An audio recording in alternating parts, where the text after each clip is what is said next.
Hello বন্ধুরা, শুভ বিকাল সবাইকে। কেমন আছো তোমরা সবাই? আশা করি খুব ভালো আছো। আমি অনেক ভালো আছি। পবিত্রা মণ্ডল ব্লকে একটা ছোট্ট মিনি ব্লকে সবাইকে ওয়েলকাম। তো এখানে দেখো, এই যে বিকাল বিকাল বসে আছি আমরা হচ্ছে কদম বাগানে, আমি, রণদীপ আর হচ্ছে মা।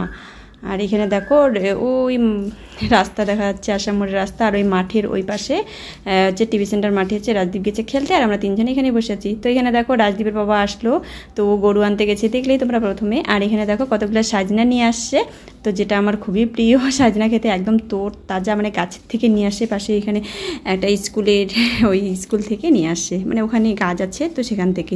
তো এই দেখো গরুগুলো নিয়ে এসেছে বাড়ির কাছে, মানে বাইন্ধে দিল, কারণ ঘাস খাচ্ছে যেহেতু অনেকটা বেলা আছে অনেকটা, এখন তো গরমকাল, তো একটু দেরি করে সন্ধ্যা লাগে। তো চলো আমরা এখন বাড়ি যাচ্ছি। আর এটা হচ্ছে সকালের, তো এটা হচ্ছে সকালবেলার, তারপরে আর ভিডিও করা হয়নি। তো এই দেখো কালকে যে সাজনাগুলো দেখছিলে তোমরা বিকালবেলা, তো সেই সাজনার আলু আর সাজনা দিয়ে পাতলা ঝোল করা হয়েছে। তো এটাতে মাছ দিলে মানে দারুণ লাগে, মানে খেতে দারুণ লাগতো, কারণ মা তো হচ্ছে মাছ খায় না, নিরামিষ যেহেতু এটা বৈশাখ মাস। তো এখানে দেখো নিরামিষই হচ্ছে আলু সাজনা দিয়ে তরকারি করা হয়েছে, আর এখানে ডিমের ঝোল, এটা হচ্ছে ছেলেদের জন্য। তো চলো আজকের মতো টাটা সবাইকে, ভালো থাকবে সুস্থ থাকবে, দেখাবে পরের ভিডিওতে।